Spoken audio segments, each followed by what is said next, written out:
there's been a huge decline in mental health around the world, which is why we're so committed to creating more content than we ever have. Stay tuned, and thanks for being a part of our journey. Who hasn't watched at least one movie or show where the smart one piques your interest? From Sherlock Holmes to Shikamaru Nara, the highly intelligent have been sought after. The aloof, intelligent person who unwittingly captivates the hearts of people around them is a popular trope in films. Despite that, they're also often depicted as being incredibly unlucky in love. And this doesn't only happen in movies, but also in real life. But why? Here are 6 reasons why highly intelligent people struggle with love. Number 1, they overthink. When it comes to the popular notion of love, we tend to think of feeling what's right and just following your heart into the sweet mist of romance. And there's absolutely no way that an intelligent person is going to stumble around blindly. They're gonna analyze the details and compare the information to trusted standards before they make a big decision. Is it great for data? Yes.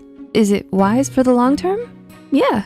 Is it good for enticing and starting a passionate relationship? Not quite.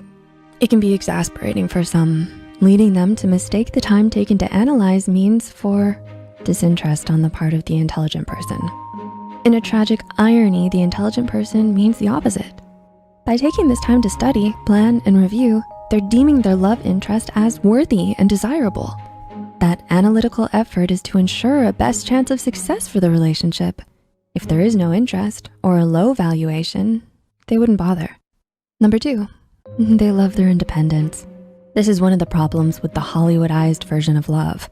It's this whole "you complete me" concept, implying someone is less of a person if they don't find that other half. It encourages codependence and indirectly derides self-sufficiency. Highly intelligent people are usually secure in who they are and already feel whole. They don't require another person to complete the picture. They feel another person could add to the picture and make it better. This can be interpreted by others as, this person just doesn't want me. In truth, this just means that they don't unnecessarily burden their partner. For example, the intelligent person understands their happiness is their own responsibility, not their partner's. Number 3, they prioritize their goals.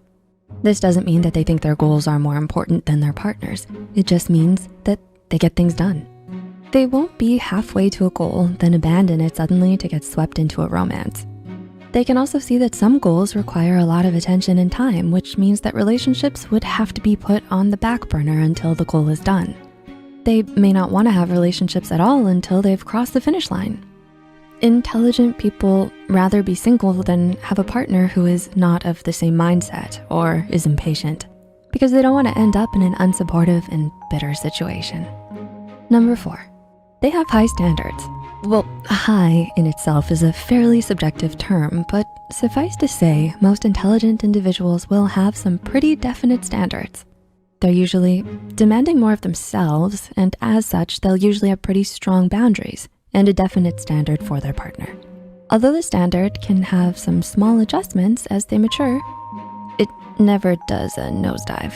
They'd usually prefer surfing through life solo than settling for a substandard relationship. Number 5, they think with their heads, but not their gut. The intelligent person tends to lean very heavily on the cold logic, like Spock. They won't even follow a gut instinct if they can't suss out the bits of evidence or clues that contribute to it. So when it comes to falling in love, the intelligent person often will hit the brakes asking, wait, why do I feel this way? They might mentally go through all of their favorite movies and consider any influences in their life to try to find a reason. They'll likely then analyze to see if those influences provide good proof. Then they'll consider making their first move. As you can imagine, it's not exactly the smoothest or timeliest of ways to get passionate. And number 6, they are single by choice. Together with being in harmony, happiness, and peace with themselves, this means they aren't desperately seeking someone else to fulfill their basic needs or to help them figure out who they are. They have the luxury of already having a good time on their own and coming up with new ways to do so. At the far end of the spectrum, sometimes they just can't find someone who they feel will add to their world, so they choose to be with the one person who truly gets them, themselves.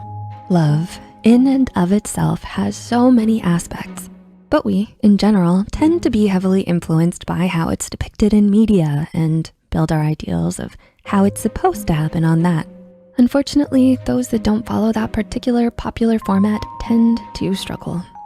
Next time that cute geek is awkward around you, consider that it might be a compliment to your worthiness. Which points can you relate to? What insights have you gleaned? Does something that's been happening make more sense now? We'd love for you to discuss and expand your mind. And also intelligently hit that like button. Thanks for watching and